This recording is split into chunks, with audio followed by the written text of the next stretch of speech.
Welcome to part 2 of my VS SS rebuild.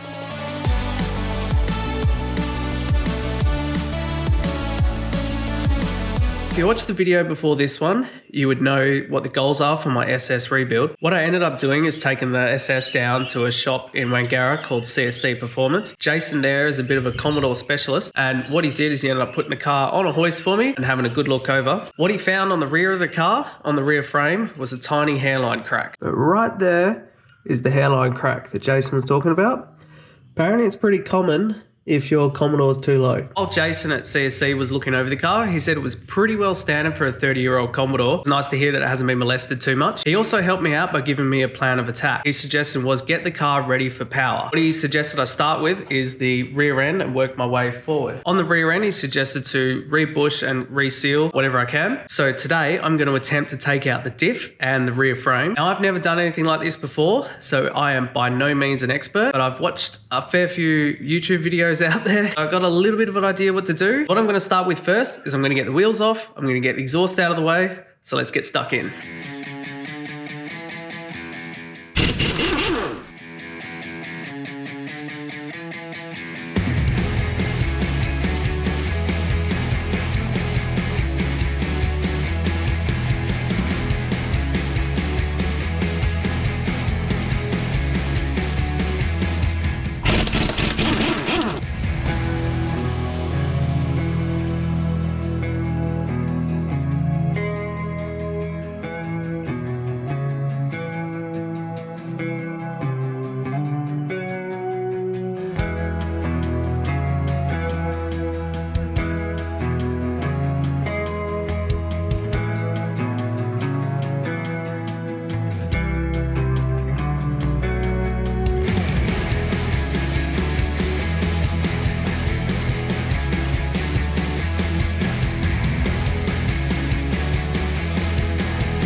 That was a bit more exhausting than I thought. I got the easy stuff out of the way. Now it's time for the fuel tank. Now it all looks pretty easy until I got to this. It looks like one of the mounting bolts could be behind this diff mount. And I'm gonna have to take this shield off to loosen some of these pipes off. Let's get stuck in.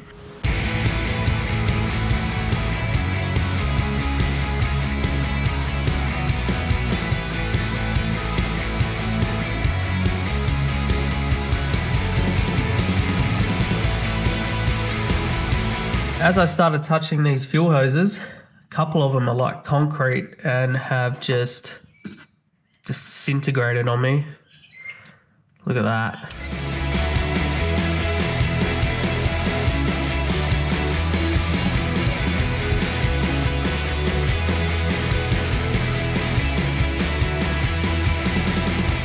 I have spent way too long draining this fuel tank. I think in hindsight, a good idea would have been to release the fuel pressure. Kind of don't really want to start the car up without the fuse in it, just because the exhaust is off and I don't really feel like pissing off my neighbours. Have to remember this one if I do this job in future.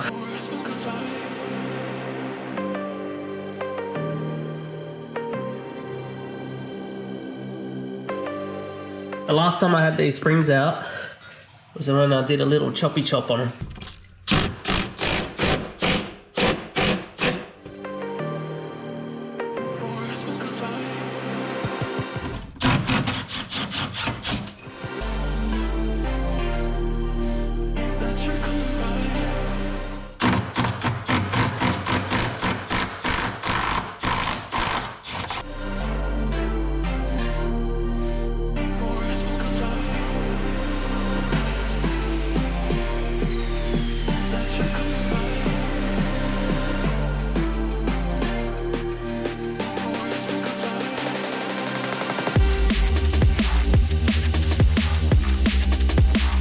Fuel tank's pretty well almost out. I found one more hose on the top. Right there. It looks like there's another corroded old hose next to it.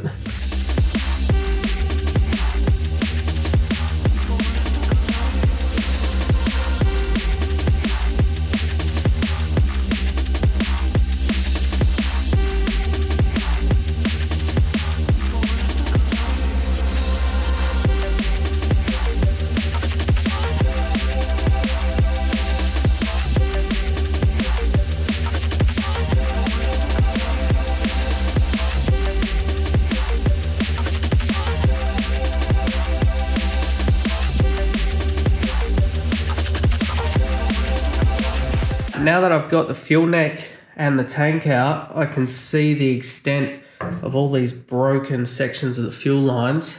You can see in here, there's all snap bits off. I'm going to assume they're all replaceable because they are so corroded. Look at that, look how brittle all that is. I think the hardest part will be is trying to figure out exactly where they all go. Like, look at this three-piece. You can see one definitely goes from the top of the tank, I'm going to assume, to the back of the neck here. So at least that's a good start, but yeah, fun times ahead. So my next step is to get the diff out. Now, I was planning on separating the diff from the frame. It looks way lighter that way and way easier to move out once it's all separated.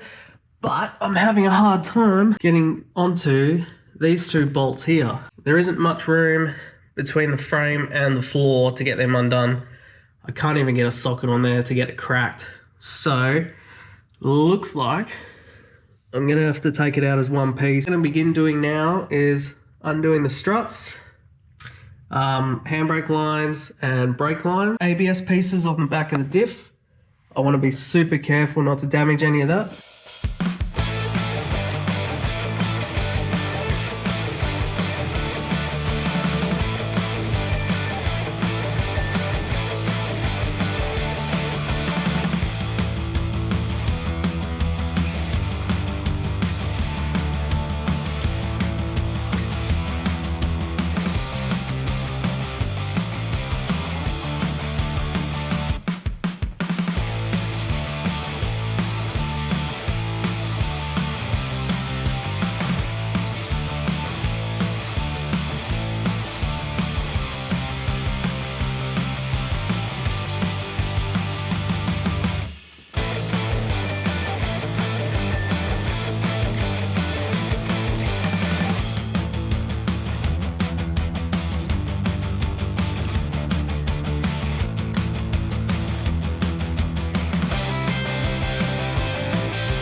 Sadly, I've run out of time on the SS today. I wasn't able to get the drive shaft undone. I need to get the right spanners to get the job done from work. And one of the handbrake springs gave me a bit of grief. It was on the right-hand side of the car and I feel like it was upside down because the left hand popped out so easy. I must have spent like 20, 30 minutes trying to get this little tiny spring off. Should have been a nice easy job. Took me way too long. I was trying to get the axles off. I need to make a plan to get those out. I'll get the right stuff from work and attack it again next weekend.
What I was doing just then was cracking these hex head axle bolts.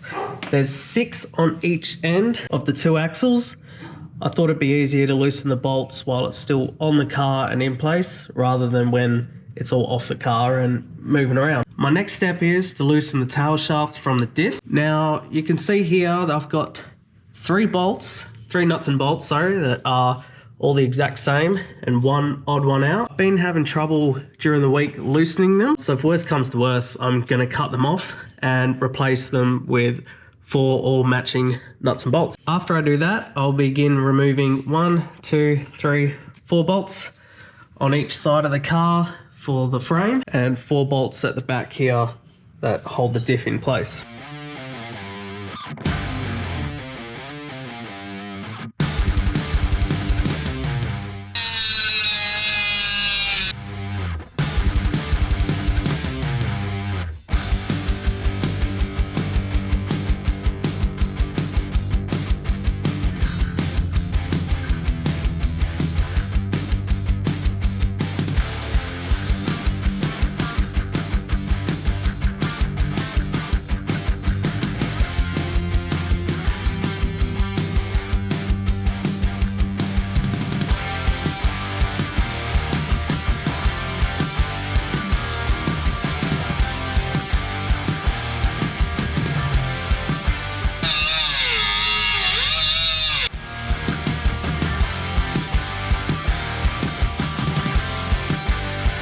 So I'm actually so glad I cut the drive shaft bolts, because it turns out they were all different sizes. That is screaming a Friday Arvo job. I know my original plan was to unbolt the diff from the frame, but sadly I can't get to the last 2 diff bolts. So I'm gonna try and bring it out all together. I know it is gonna be super heavy, so I've got a jack set up on the diff center and a couple of axle stands just in case if it just drops. Now I'm gonna go ahead and start cracking all the mounting bolts and go from there.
Diff and the frame is all nice and loose now. I'm gonna bring a second jack into play to take these axle stands out because it's currently sitting on them. So they did their job. And then I just gotta figure out how to get this out from underneath the car without blowing my back out.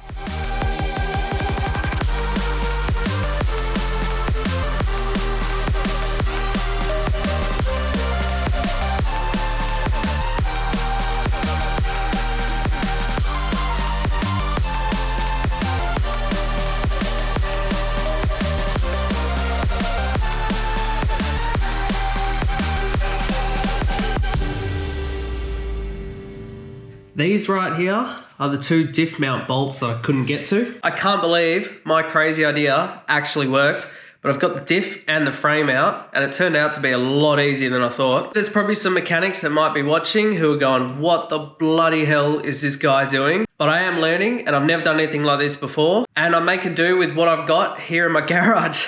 And hey, at least I got the job done. So what I might do now is probably try and attempt to get the drive shaft out and get the diff separated from the frame.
Now that the diff is out, I can show you the hairline crack.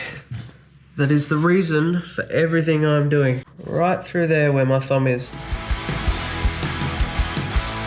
I am stoked with what I've achieved on the SS over these past 2 weekends. I now need to write myself a bit of a shopping list, so I'm going to be wrapping up this video here. If you watched the whole thing, thank you so much, I really appreciate it. Just want to say quickly that without this old Haynes manual for my Commodore, there's no way I would have been able to locate and find everything that I need to pull apart so far. I highly recommend this book, been super handy. I've also been tagging everything that I've pulled apart so far. This will make the refitting process so much easier. In the next one, I'm going to begin to clean the underbody of the car. I'd like to proof coat it all before I put all the new parts back in, have it all looking nice and fresh. My plan is to also clean the fuel tank up, clean the frame up, probably get the frame powder coated. If that interests you as well, stick around and yeah, see the progress. See you in the next one.